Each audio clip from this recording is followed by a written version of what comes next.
নমস্কাৰ প্ৰিয় বন্ধু বান্ধৱীসকল, মোৰ চেনেল টিচি মটিভেশ্যনলৈ পুনৰবাৰ আপোনালোকক স্বাগতম জনাইছোঁ। দীপাৱলী, যাক পোহৰৰ উৎসৱ বুলিও জনা যায়, হৈছে বেয়াৰ ওপৰত ভালৰ, অজ্ঞানতাৰ ওপৰত জ্ঞানৰ আৰু এন্ধাৰৰ ওপৰত পোহৰৰ জয়ৰ উৎসৱ। এতিয়া জনাওঁ দীপাৱলী উদযাপনৰ অন্তৰালৰ কাহিনী। ৰাৱণক বধ কৰি যেতিয়া প্ৰভু ৰামচন্দ্ৰই পত্নী সীতা, অনুজ ভাতৃ লক্ষ্মণ আৰু বহু বানৰ বীৰৰ লগতে আন বীৰক লৈ 14 বছৰৰ মূৰত নিজ ৰাজ্য অযোধ্যালৈ উভতি আহিছিল, তেতিয়া অযোধ্যাবাসীয়ে আনন্দতে নিজৰ ঘৰৰ দুৱাৰ মুখত ক্ষীৰ চাকি জ্বলাইছিল। এই চাকি জ্বলোৱা প্ৰথা মানে দীপাৱলী উৎসৱ তেতিয়াৰ পৰাই আৰম্ভ হৈছিল। আন এটা গুৰুত্বপূৰ্ণ কথা হৈছে যে এই উৎসৱৰ দিনা ধন আৰু সমৃদ্ধিৰ দেৱী মাতা লক্ষ্মী আৰু বিঘ্নহৰ্তা প্ৰভু গণেশৰ পূজা কৰা হয়। আৰু এই উৎসৱ পাৰস্পৰিক মিলাপ্ৰীতি, প্ৰেম, একতা আৰু নতুনৰ শুভাৰম্ভণি বুলিও জনা যায়। আন এক পৌৰাণিক কাহিনী মতে দীপাৱলী ভগৱান শ্ৰীকৃষ্ণ আৰু তেওঁৰ পত্নী সত্যভামাই নৰকাসুৰ নামৰ ৰাক্ষস এটাক হত্যা কৰাৰ পিছত উদযাপন কৰা হৈছিল। জৈন ধৰ্মাৱলম্বীসকলে তেওঁলোকৰ ভগৱান মহাবীৰ জৈনৰ নিৰ্বাণ বা মোক্ষ প্ৰাপ্তি উপলক্ষে দীপাৱলী পালন কৰে বুলি জনা যায়। দীপাৱলীত মাতা লক্ষ্মীৰ পূজা কেনেদৰে কৰিব লাগে? লক্ষ্মী পূজাত আমি যি ধৰণে মা লক্ষ্মী আৰু গণেশৰ পূজা বিধি জনালোঁ, সেই সম্পূৰ্ণ বিধিয়ে দীপাৱলীটো আমি কৰিব লাগে। আমাৰ মাজৰ বহুতেই নাজানো যে দীপাৱলীটো আমি লক্ষ্মী আৰু প্ৰভু গণেশক প্ৰাৰ্থনা কৰিব লাগে, কিন্তু ই বহুত গুৰুত্বপূৰ্ণ। আমাৰ হয়তো অলপ টকা পইচাৰ খৰচ হ'ব, কিন্তু এইখিনি কৰাৰ পিছত যি লাভ হ'ব সেয়া আপোনালোকে পিছত অনুভৱ কৰিব পাৰিব। গোটেই বছৰ জুৰি টকা পইচাই আপোনালোকক লগ নেৰিব।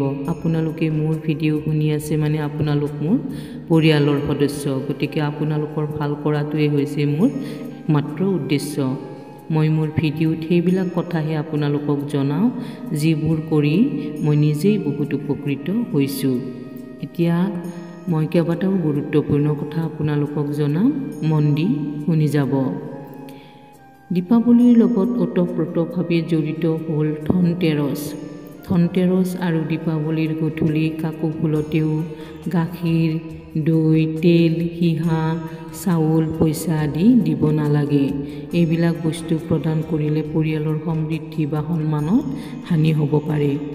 দীপাৱলীৰ দিনা চেনিও কাকো দিব নালাগে। কুঁহিয়াৰ মাতা লক্ষ্মীৰ অত্যন্ত প্ৰিয় আৰু সেই কুঁহিয়াৰৰ পৰাই চেনি তৈয়াৰ হয়। চেনি দান কৰিলে মা লক্ষ্মী ৰুষ্ট হ'ব পাৰে। ধনতেৰছ আৰু দীপাৱলীৰ গধূলি নিমখো কাকো প্ৰদান কৰিব নাপায়। নিমখ সমুদ্ৰৰ পৰা উৎপত্তি হোৱা হেতুকে নিমখক মা লক্ষ্মীৰ প্ৰতীক হিচাপে মনা হয়। উপৰোক্ত দুদিনত নিমখ দান দিলে বা ধাৰত দিলে ঘৰৰ সম্পদ নষ্ট হয় আৰু ৰাহু গ্ৰহৰ কুদৃষ্টিৰ সন্মুখীন হ'ব লগা হয়। ধনতেৰছ আৰু দীপাৱলীৰ দিনা ভুলতেও নহৰু আৰু পিঁয়াজ কাকো দিব নাপায়। নহৰু আৰু পিঁয়াজৰ সম্বন্ধ কেতু গ্ৰহৰ লগত থাকে, গতিকে উপৰোক্ত দুদিনত এই দুইবিধ বস্তু দান কৰিলে বা কাৰোবাক ধাৰলৈ দিলে কেতু গ্ৰহৰ অশুভ প্ৰভাৱৰ সন্মুখীন হ'ব লাগিব পাৰে। আন এটা গুৰুত্বপূৰ্ণ বস্তু হৈছে হালধি। উপৰোক্ত দুদিনত কাকো গধূলিৰ সময়ত হালধি দিব নালাগে, কাৰণ হালধি হৈছে বৃহস্পতি গ্ৰহৰ লগত জড়িত আৰু বৃহস্পতিৰ সম্বন্ধ ধন, ভাগ্য, ধৰ্ম আৰু বুদ্ধিৰ লগত। এই দিন দুটাত হালধি কাৰোবাক দিলে আপোনালোকৰ ঘৰৰ ধন সম্পদ কমি আহিব পাৰে। উক্ত দুদিনত আপোনালোকে গধূলিৰ সময়ত ঘৰ চাফ চিকুণ নকৰিব আৰু গধূলিলৈকে শুই নাথাকিব। ইয়াৰ ফলত মা লক্ষ্মী ৰুষ্ট হ'ব পাৰে। লক্ষ্মী পূজাৰ দিনা বা পিছদিনা কাকো ধাৰলৈ টকা পইচা দিব নাপায় আৰু আনিবও নাপায়। দীপাৱলীৰ দিনা আপোনাৰ মুখ্য দুৱাৰত ফুলৰ মালা লগাব লাগে আৰু গধূলি চাকি বন্তি জ্বলাব লাগে। দীপাৱলীৰ পূজন হোৱাৰ ৰাতি পুৱা 4 বজাত উঠি আঙুলি বা কিবা মাৰিৰে কুলাত কোবাব লাগে। কোৱা হয় কুলাত দৰিদ্ৰতাই বাস কৰে, সেইবাবে কুলাত কোবাই ক'ব লাগে লক্ষ্মী বহা আৰু দৰিদ্ৰতা আঁতৰি যোৱা। দীপাৱলীৰ দিনা পুৱা সোনকালে উঠি হাতৰ তলুৱা দৰ্শন কৰিব লাগে, ঈশ্বৰক ধন্যবাদ জনাব লাগে, সূৰ্য দেৱতাক জল অৰ্পণ কৰিব লাগে, ঘৰ চাফ চিকুণ কৰিব লাগে, মুখ্য দুৱাৰত পানী ঢালিব লাগে আৰু স্বস্তিক চিহ্ন বনাব লাগে। বহুতে মুখ্য দুৱাৰত ৰংগলীও বনায়। সেইদিনা মা তুলসীক পূজা কৰিবলৈ নাপাহৰিব। গণেশ প্ৰভুৰ কাৰণে ওম শ্ৰীং গণেশায় নম আৰু মা লক্ষ্মীৰ কাৰণে ওম মহালক্ষ্মী নম মন্ত্ৰ জপ কৰিব, যাতে প্ৰভু গণেশ আৰু মা লক্ষ্মী সন্তুষ্ট হয়। আন এটা বহুত গুৰুত্বপূৰ্ণ কথা যে সেইদিনা প্ৰভু শ্ৰী হৰিক আপোনালোকে নৈবেদ্য এভাগ দিবলৈ নাপাহৰিব, কাৰণ যি ঘৰত স্বামীৰ পূজা নহয় সেই ঘৰত মা নাৰায়ণী কেতিয়াও নাথাকে। যি গৃহত প্ৰভুৰ পূজা হয় সেই ঘৰত মাৰ পূজা নহ'লেও মা বাস কৰে, কাৰণ স্বামী য'ত পত্নীও ত'ত। ঘৰৰ উত্তৰ পূব অৰ্থাৎ ঈশান কোণত প্ৰভু কুবেৰক ক্ষীৰ চাকি এগছ দিবলৈ নাপাহৰিব। সেইদিনা মাৰ পচন্দৰ সকলো বস্তু মাক আগবঢ়াই লক্ষ্মী মাৰ পাঁচালি পৰিবলৈ নাপাহৰিব। টকা পইচা অথবা ধন সম্পদ বঢ়োৱাৰ গুপ্ত উপায়। মহালক্ষ্মীৰ পূজাৰ দিনা মাৰ ফটো বা মূৰ্তিৰ আগত এখন ৰঙা কাপোৰত হালধীয়া কঢ়ি বেজোৰ সংখ্যাত মানে 5 বা 7 বা 11টা গোমতী চক্ৰ শুকান হালধিৰ গাঁঠি ৰাখি পূজাৰ পিছদিনা টোপোলা এটা বান্ধি ধন ৰখা ঠাইত ৰাখিব লাগে। বছৰটোলৈ আপুনি কেতিয়াও অভাৱ অনুভৱ নকৰিব।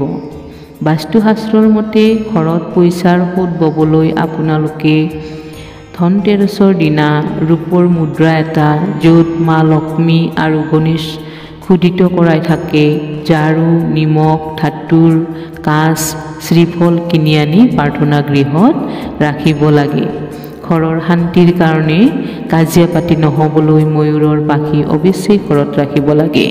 মুখ্য দুৱাৰ দলিত, পূজা ঘৰত, ল'ৰা ছোৱালীৰ পঢ়া ৰুমত সকলোতে আপোনালোকে ময়ূৰৰ পাখি সজাবচোন। ভাগ্য আপোনাৰ আপনা আপুনি খুলি যাব। পূজাৰ শেষত ঘণ্টি ঘৰৰ প্ৰতি কোঠাতে বজাব আৰু শংখ যোনে বজাব জানে শংখ বজাব। ঘৰৰ বাতাবৰণ শুদ্ধ হ'ব। পৰ্যায়ক্ৰমে আপোনালোকক কথাবোৰ শিকাই যাম। শেষত পূজাৰ দিনা এসাঁজ ৰঙা কাপোৰ পিন্ধি সুন্দৰকৈ নিজক অলংকাৰেৰে সুশোভিত কৰি মাৰ পূজা কৰিব।